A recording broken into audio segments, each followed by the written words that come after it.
This is athletes that were caught cheating part 2. Let's see, let's see who's a cheater. We don't like cheaters, so. Next to it. Back in 1980, this athlete became famous. What did he do? Overnight after she won the Boston Marathon. Oh. A complete unknown, she crossed the finish line with the 3rd fastest time of any woman ever recorded. But once she... That's pretty insane. Suspicions began to arise. After running over 26 miles so quickly on a 70-degree day, she should have been completely exhausted. But Ruiz appeared suspiciously well-rested, raising questions. Yeah. Was she on some kind of... perhaps a special training regimen? Does she have a... Confusion, witnesses came forward claiming they had seen Ruiz join the race from the sidelines less than a mile from the finish. What? Using track clothes and wearing a number, but I thought someone had just sort of stumbled into the race. Maybe somebody was a little... Further investigation. No way. The New York Marathon 6 months earlier, witnesses had actually seen Ruiz riding the subway to the finish line. Bro. Even though she denied both accusations, the evidence... You're kidding me. And Ruiz was stripped of her weight. Why would you even try and do that? Although you have to hand it to her, it's certainly one way to train. Oh my god, that joke? When it comes to cheating, sometimes... That joke was, Or in Dwight Howard's case, the stickiest. don't even know how to feel about that. Dwight was playing NBA-level basketball. What's this guy saying? While the Rockets were playing against... Oh, I can't go over that, bro. Oh my god. That joke was... Although you have to hand it to her, that's certainly one way to train. Let's keep going, guys. During games, so this raised several red flags. Foreign... Was wandered over to the bench and found a glaringly obvious can of Stickum, a kind of spray adhesive, in plain sight of everyone. It was Why once you used to just- help players get better purchase on, Why would you not hide it at least? Like, bro, if you're gonna cheat, but no player. don't make it obvious. Like, what are you In the doing? game, however, Howard admitted to Houston Chronicle writer Jonathan Fain that it was him.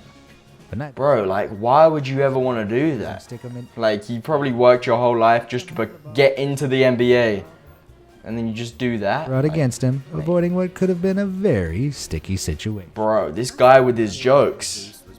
That was a bit better, though, you know. 7 in Brooklyn, but competed. Long been a track and field athlete. More specifically, she competed in the women's long jump and triple jump. Madeline's personal record, 6.96 meters, was set on July the 24th. Pretty insane. In Mexico City. 7 meters. In games in 1987, she finished 5th. But as you might have guessed, she didn't become famous thanks to her sporting achievements. There was something else. In the 19 Oh. Olympics, the athlete entered several categories, but got injured doing a long jump. The injury was pretty serious. Madeline was limping so badly that she couldn't take part in other competitions. But the athlete was not going to give up so easily. She came up with a cunning plan, and in order to make it happen, she brought her twin sister. No way. The story is worthy of some telenovela, but it happened in real life. Her identical twin Margaret de Jesus Surely she's not as good, though, right? Surely. achieved success, replacing each other from time to time. But the fraud became known to the head coach of the Puerto Rican team. He was astonished and immediately pulled out the whole team from the competition. And it is understandable. If the Olympic Committee had known about the violation, it would have been an... That is crazy.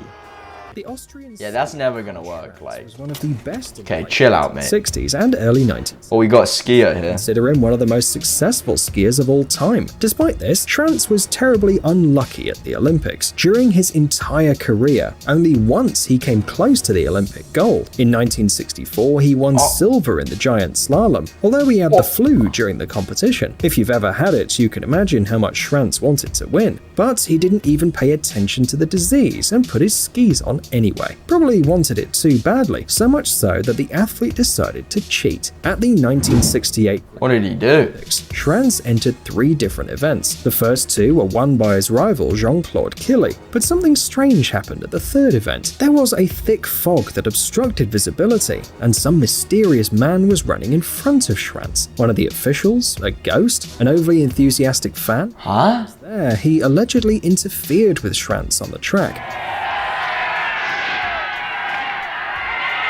Because of this, the skier was allowed to try again, but then it turned out that even before the encounter with the strange man, Schrantz had missed a gate. As a result, the unsuccessful skier was disqualified and the medal went to Jean-Claude Killy again. So he did all of that for He nothing. may share his name with the Fresh Prince, but Wait, okay, I was just like, wait, Will the Smith? former Milwaukee Brewers' pitcher. That's because this pasty imitator was caught cheating on the baseball pitch back in 2015 in a baseball match against the Oh, he caught out, he got baited out live? opposing team's eye. No, you're trolling. It wasn't his pitching that got their attention, but the horrendously obvious sticky substance coating his right arm.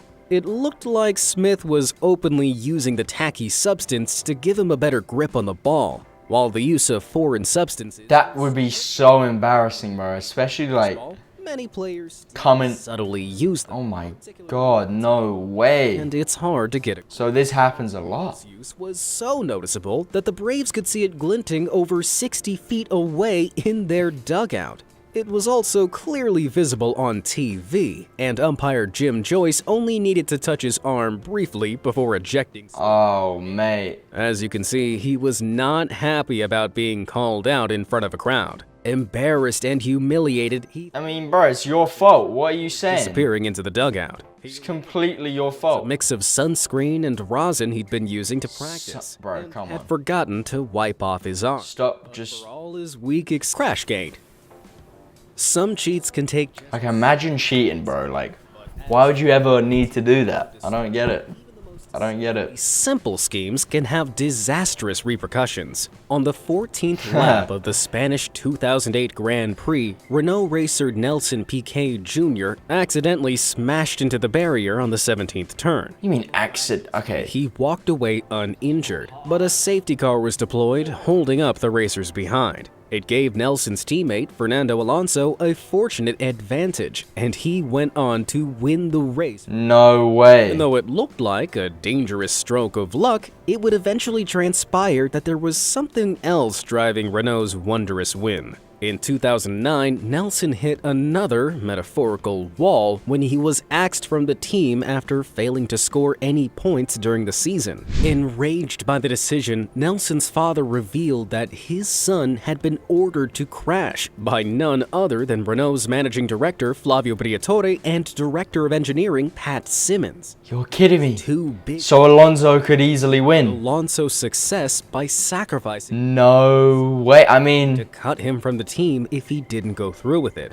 that Explicit instructions to crash on that the 18th lap, that's crazy. as there was no crane on that stretch to help remove. Technically, This would force a safety car at that's not like the moment and hand Alonso cheating. in on a It's not, in a way, it's weird. It is cheating, but it's that's a weird one. But Renault apologetically admitted to the flagrant race fixing, and the oh yeah. International Automobile Federation banned Briatore and Simmons from Okay, yeah. I was gonna say they're not just gonna apologize and get away with it. returned by the French in 2010, meaning both men were free to return to Formula One by 2013. Comment down below the worst cheater you know.